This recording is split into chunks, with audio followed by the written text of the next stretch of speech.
Hello guys, welcome back to Krishnaveni వంటలు. నేను ఈరోజు మీ ముందుకి మనందరి ఫేవరెట్ డిష్తో వచ్చేసాను, కాజు బటర్ మసాలా. సో అది తయారు చేసుకునే విధానం చూసేద్దాం. సో ఇక్కడ 4 to 5 టమాటాస్ స్లైసెస్గా కట్ చేసుకుని మిక్సీ జార్లో వేసుకోవాలి. అలానే ఒక 4 to 5 లవంగాలు, ఒక 3 ఇలాచి అండ్ అలానే ఒక 3 చెక్క కూడా వేసుకోవాలి గాయస్. దాంతో పాటుగా నేను ఒక హ్యాండ్ఫుల్ ఆఫ్ క్యాషూ నట్స్ని సోక్ చేసుకున్నాను ఒక 5 minutes పాటు. అవి కూడా వేసేసుకుని మంచిగా నేను చూపించుకున్న విధంగా బ్లెండ్ చేసుకోవాలి గాయస్, చాలా సాఫ్ట్గా. సో అప్పుడే కొంచెం మనకి బాగుంటుంది కర్రీ టేస్ట్ అనేది. సో చూసారా గాయస్, ఇలా నేను చూపించిన విధంగా మంచిగా బ్లెండ్ చేసుకోవాలి. సో ఇప్పుడు మనం కర్రీ ప్రాసెస్ స్టార్ట్ చేద్దాం. ఫస్ట్ ఒక ప్యాన్ తీసుకుని అందులో ఆయిల్ వేసుకుని క్యాషూ నట్స్ని మంచిగా ఫ్రై చేసుకోవాలి. సో మరీ బ్రౌనిష్ కలర్లో వచ్చేంత వరకు ఫ్రై చేసుకోవద్దు, నేను చూపించిన విధంగా. సో కొంచెం బ్రౌన్ వచ్చేసరికి తీసేయాలి, లేకపోతే మళ్ళీ బాగా మాడిపోయినట్టుగా టేస్ట్ వస్తుంది. కొంచెం ఒక 2 minutes వేపిన తర్వాత తీసేయాలి. గైస్ ఇక్కడ నేను చిన్న క్లిప్ మిస్ అయింది, నేను బటర్ వేసి ఆనియన్స్ వేసాను. సో 2 tablespoons ఆఫ్ బటర్ తీసుకుని ఒక 2 ఆనియన్స్ని స్లైసెస్గా కట్ చేసుకోవాలి. చిన్న చిన్న ముక్కల కింద చేసుకుని మంచిగా బ్రౌనిష్ కలర్ వచ్చేంత వరకు ఫ్రై చేసుకోండి.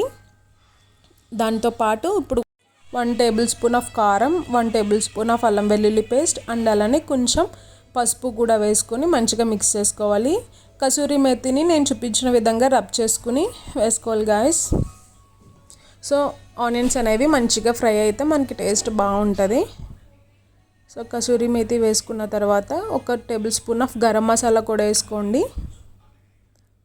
సో నేను విడిగా జీలకర్ర ధనియాల పొడి విడిగా వేసుకోవట్లేదు, నేను అన్నీ కలిపేసుకుని మసాలా చేసుకుంటాను. సో గరం మసాలా ఒక tablespoon వేసుకోవాలి అండ్ అలానే కొంచెం సాల్ట్, కర్రీకి సరిపడా సాల్ట్ కూడా వేసుకోండి. నేను కొంచెం వేసుకుంటున్నాను, తర్వాత టేస్ట్ సరిపోకపోతే తర్వాత వేసుకుంటాను. అండ్ అలానే 1 tablespoon ఆఫ్ షుగర్ వేసుకుంటున్నాను. సో షుగర్ అనేది కొంచెం ఆ టమాటాస్లో ఉన్న పులుపును వాటినన్నిటిని బ్యాలెన్స్ చేస్తుంది, మనకి కర్రీ అనేది మంచి టేస్ట్ వస్తుంది. సో నేను చూపించిన విధంగా మంచిగా కుక్ అయిపోవాలి గాయస్, ఆనియన్స్ అవన్నీ మసాలా అవన్నీ కూడా. సో ఇప్పుడు మనం ముందు పేస్ట్ చేసుకున్న పేస్ట్ని వేసేసుకోవాలి. సో నేను చూపించిన విధంగా వేసుకుని మంచిగా ఒక ఆయిల్ పైకి వచ్చేంత వరకు కూడా ఒక 4 to 5 minutes మంచిగా హై ఫ్లేమ్లో పెట్టి కుక్ చేసుకోవాలి గాయస్. అండ్ అలానే కొంచెం మంచిగా ఫ్రేగ్రెన్స్ అరోమా అనేది చాలా బాగా వస్తుంది కర్రీ కుక్ అయినప్పుడు. సో మంచిగా కలుపుకున్న ఆయిల్ అనేది పైకి వచ్చేంత వరకు మంచిగా కుక్ చేసుకోవాలి. సో గైస్ చూస్తున్నారు కదా, ఇలా వచ్చేంత వరకు మంచిగా కుక్ చేసుకోవాలి. చేసుకున్న తర్వాత మూత పెట్టేసి ఒక 4 to 5 minutes మంచిగా కుక్ అవ్వనివ్వాలి.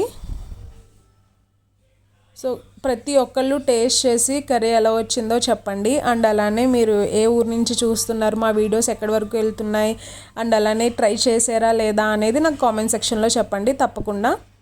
సో ముందు మనం వేపుకున్న క్యాషూ నట్స్ని ఇందులో వేసేసుకోవాలి, మంచిగా ఫ్రై చేసుకోవాలి. అండ్ అలానే ఇక్కడ నేను ఒక tablespoon ఆఫ్ గీ అండ్ అలానే కొంచెం బటర్ కూడా వేసుకుంటున్నాను గైస్, కొంచెం టేస్ట్ బాగుంటుంది. మంచిగా నేను ఒక tablespoon ఆఫ్ బటర్ కూడా వేసుకుంటున్నాను. ఈ కర్రీ మనకి నాన్స్, చపాతీ అండ్ అలానే వెజ్ బిర్యానీలోకి చాలా చాలా బాగుంటుంది. విత్ వెజ్ బిర్యానీతో అయితే నాకు చాలా చాలా ఇష్టం ఈ కాంబినేషన్ అనేది. అండ్ అలానే కొంచెం కొత్తిమీర కూడా వేసుకుని మంచిగా మిక్స్ చేసుకోవాలి. మిక్స్ చేసుకుని ఒక 5 minutes లో ఫ్లేమ్లో అలా మంచిగా కుక్ అవ్వనివ్వండి. So please do subscribe and అలానే like and comment and share చేయండి.